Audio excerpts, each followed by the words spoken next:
Good morning students. 11th class chapter number first है meaning and objective of accounting. इससे पहले मैं आपको चैप्टर्स काफ़ी करा चुका हूँ और उन चैप्टर्स को कराने के बाद आज इसका कुछ थ्योरी पोर्शन हम यहाँ पर करते हैं।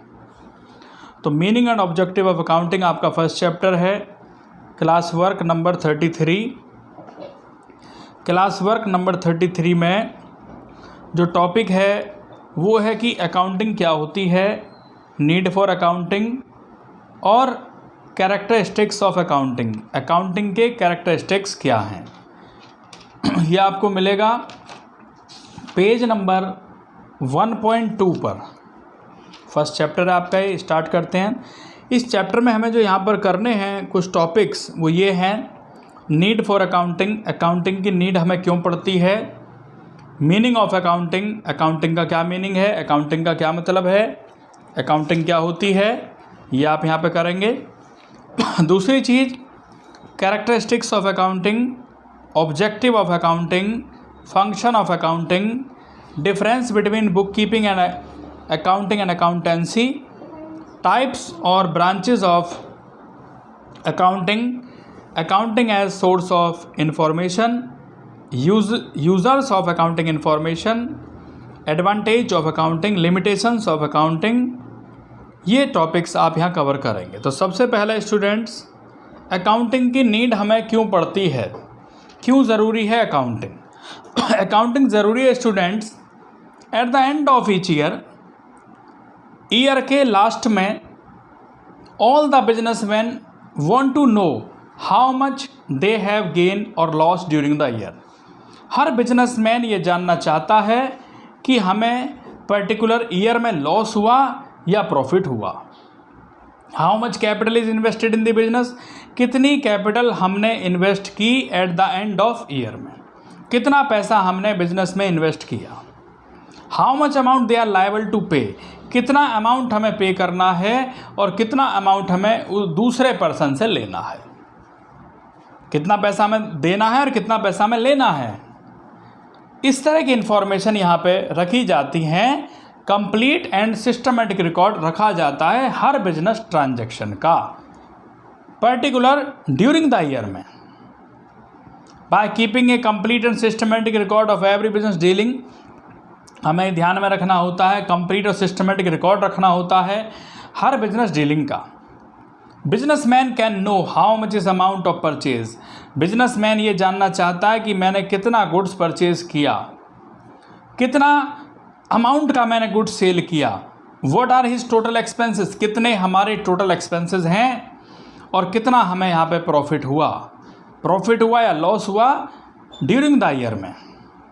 और वो ये भी जानना चाहता है कि मेरे बिजनेस की फाइनेंशियल पोजीशन कैसी है, कितनी कैपिटल हमने इन्वेस्ट की, कितनी कैपिटल यहाँ पे लगाई है, क्या एसेट्स हैं हमारे पास। एसेट्स से मतलब होता है हमारे पास लैंड कितनी है, हमारे पास मशीनरी कितनी है, हमारे पास बिल्डिंग कितनी है, ये चीज़ हमें यहाँ पर पता होनी चाहिए। कितना अमाउंट हमें दूसरे पर्सन से लेना है और कितना अमाउंट हमें किसी दूसरे पर्सन को देना है। तो यहाँ पर हमें अकाउंट मेंटेन करने पड़ते हैं, तो इसलिए ज़रूरत पड़ती है हमें नीड फॉर अकाउंटिंग की, जो आपने यहाँ पे देखा। इसके बाद स्टूडेंट्स नेक्स्ट आता है meaning of accounting. Meaning of accounting में सबसे पहले मीनिंग ऑफ अकाउंटिंग से पहले आपको करना है ये वाला पोर्शन, इम्पोर्टेंस ऑफ अकाउंटिंग क्या है। Importance of accounting record is increasing day by day. Accounting की जो इम्पोर्टेंस है वो डे बाय डे इंक्रीज होती जा रही है, डे बाय डे बढ़ती जा रही है। नाउ डेज, आज के टाइम में properly maintain account give the answer, properly maintain account हमें करने पड़ते हैं। वो क्या आंसर देते हैं, बहुत सारे क्वेश्चन के आंसर देते हैं, जैसे what is the cost of production, हमारे प्रोडक्शन की कॉस्ट कितनी होगी। If such cost reasonable not, क्या ये कॉस्ट रीजनेबल है या नहीं, क्या इस कॉस्ट को कम किया जा सकता है, इन व्हाट मैनर, कैसे किया जा सकता है। What should be the selling price, कितना सेलिंग प्राइस हमें रखना होगा जो हमारा कॉस्ट ऑफ प्रोडक्शन है, जितना हमने कॉस्ट ऑफ प्रोडक्शन किया उसका कितना सेलिंग प्राइस हम रख सकते हैं। ये सभी इंफॉर्मेशन हमें किससे मिलती हैं, अकाउंटिंग से मिलती हैं। नेक्स्ट आता है meaning of accounting. Meaning of accounting में ये कई सारी डेफिनेशन है, तो आप किसी भी एक की डेफिनेशन अच्छे से याद कर सकते हैं। आर एन एंथोनी के वर्डिंग में क्या है, according to R N Anthony, nearly every business enterprise, हर business enterprise industry has accounting system, उनका अपना अकाउंटिंग सिस्टम है। It is a means of collecting, इसमें कलेक्ट करना, इंफॉर्मेशन कलेक्ट करना, समराइजिंग करना और एनालाइज करना, and reporting in monetary terms, और रिपोर्ट किस में करना, मॉनेटरी टर्म्स में, पैसों की टर्म्स में करना, अबाउट बिजनेस। नेक्स्ट आता है कैरेक्टरिस्टिक्स ऑफ अकाउंटिंग। इसे आप कैरेक्टरिस्टिक्स ऑफ अकाउंटिंग कह सकते हैं, फीचर्स कह सकते हैं, या एट्रीब्यूट्स ऑफ अकाउंटिंग भी कह सकते हैं। तो तीनों में से किसी भी नेम से क्वेश्चन आ सकता है। पहला है accounting is an art as well as science. Students, accounting art भी है और अकाउंटिंग साइंस भी है। आर्ट क्यों है? Art is technique of attaining some predetermine objective, जो हमने प्री डिटरमाइन ऑब्जेक्टिव किए हैं उन्हें प्राप्त करना।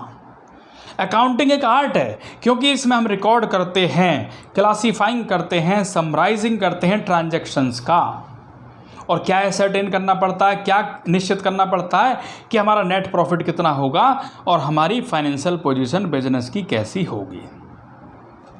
साइंस कैसे है? Any organized body of knowledge which is based on certain specific principle, ये सर्टेन प्रिंसिपल्स पर बेस होता है, इस वजह से हम इसे साइंस कहते हैं। Accounting is also a science.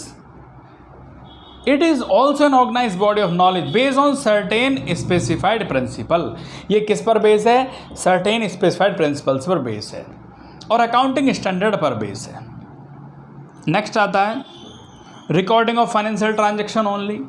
Accounting में जो हम रिकॉर्डिंग करते हैं ओनली फाइनेंशियल ट्रांजेक्शन्स में ही रिकॉर्डिंग करते हैं। Only those transaction even are recorded, उन्हीं ट्रांजेक्शन्स को और घटनाओं को रिकॉर्ड किया जाता है जो फाइनेंस में होती हैं। बहुत सारी ट्रांजेक्शन्स ऐसी होती हैं जो बहुत इंपॉर्टेंट होती हैं बिजनेस के लिए, लेकिन उनको हम रिकॉर्ड नहीं करते क्योंकि वो मनी में नहीं होती, वो फाइनेंस में नहीं होती, इसलिए हम रिकॉर्ड नहीं करते। मान लीजिए बच्चों, अगर प्रोडक्शन मैनेजर और सेल्स मैनेजर का झगड़ा हो जाता है, या कोई स्ट्राइक हो जाती है, या कोई रेजिग्नेशन दे देता है, तो इस चीज़ को हम रिकॉर्ड नहीं करते, लेकिन उनसे इस बिज़नेस पर जो इफ़ेक्ट पड़ा हम उसे रिकॉर्ड करते हैं। तो these event affect the earning of business, ये इस तरह के जो इवेंट्स होते हैं हमारे बिजनेस की अर्निंग को प्रभावित करते हैं, लेकिन उन्हें हम रिकॉर्ड नहीं करते क्योंकि वो फाइनेंस में नहीं किए जाते, क्योंकि वो मनी की फॉर्म में नहीं किए जाते। इसके बाद नेक्स्ट पॉइंट आता है आपका recording in terms of money. इसमें बच्चों जो हम रिकॉर्ड करते हैं मनी के ट्रांजैक्शन में ही हम रिकॉर्ड करते हैं। Each transaction is record in the books terms of money, money की ट्रांजैक्शंस को हम यहाँ रिकॉर्ड करते हैं। एक एग्जांपल लेते हैं, एक बिजनेसमैन है, वो 200 चेयर परचेज करता है, 10 टेबल परचेज करता है, their value in terms of money will be recorded, तो उनकी वैल्यू को हम मनी में रिकॉर्ड करेंगे। उन्हें हम टेबल चेयर में रिकॉर्ड नहीं करेंगे, लेकिन हाँ रिकॉर्ड किस में करेंगे भाई, फाइनेंस में कितना हुआ, पैसे कितने हुए। इसी तरह एक बिजनेसमैन के पास 50,000 रुपये कैश में है, लैंड उसके पास 2000 मीटर है, 5 ट्रक हैं, 5 मशीनें हैं, 10 टन रॉ मटेरियल है, 200 चेयर्स हैं, 10 टेबल्स हैं, इस तरीके से दी गई हैं। लेकिन वो इन सबको रिकॉर्ड नहीं कर सकता। रिकॉर्ड कैसे करेगा? जब वो फाइनेंस में कन्वर्ट हो जाएंगी, जब वो पैसों में कन्वर्ट हो जाएंगी, क्योंकि इन्हें हम इस तरीके से ऐड नहीं कर सकते। ऐड कैसे कर सकते हैं बच्चों? 50,000 का कैश था, अब लैंड आपने मान ली भाई 2 करोड़ की होगी, ट्रक आपके 50 लाख के होंगे, मशीनरी आपकी 20 लाख रुपए की होगी, गुड्स आपका 5 लाख का होगा, चेयर आपकी 50,000 की होगी, टेबल आपके 25,000 के होंगे। इन सब को आप ऐड कर दें तो वो क्या है? रिकॉर्डिंग करना, मनी में रिकॉर्ड करना। जब हमारा बिजनेस छोटे लेवल पर होता है तो जितनी भी ट्रांजैक्शंस होती हैं हम उन सबको सबसे पहले जर्नल में लिख लेते हैं। लेकिन जब हमारा बिजनेस ग्रो करने लगता है, बिजनेस हमारा बढ़ने लगता है, हमारी ट्रांजैक्शंस बढ़ने लगती हैं, तो हम क्या करते हैं, उस जर्नल को जिसमें आप जर्नल एंट्री करते थे, उस जर्नल को आप डिवाइड कर देते हो कई सारी सब्सिडियरी बुक्स में। जैसे कि आप कैश बुक में उसे डिवाइड कर देते हो जिसमें हम ओनली कैश ट्रांजैक्शंस लिखते हैं। आप परचेज बुक अलग बना देते हो जिसमें हम ट्रांजैक्शन करते हैं क्रेडिट परचेज ऑफ गुड्स वाली। आप एक सेल्स बुक अलग कर देते हो जिसमें हम एंट्री करते हैं क्रेडिट सेल्स ऑफ गुड्स वाली एंट्री करते हैं। परचेज रिटर्न बुक अलग बनाते हैं, सेल्स रिटर्न बुक अलग बनाते हैं। सेल्स रिटर्न बुक का मतलब क्या है, जब गुड्स बेचने के बाद वापस आ जाता है, that is called sales return. Bills receivable book, bills payable book और जर्नल प्रॉपर। तो यहाँ पर बहुत सारी हेल्पिंग बुक बनाई जाती हैं, और वो इसलिए बनाई जाती हैं क्योंकि बिजनेस हमारा बड़े लेवल पर हो गया, बिजनेस हमारा डे बाय डे बढ़ रहा है। नेक्स्ट आता है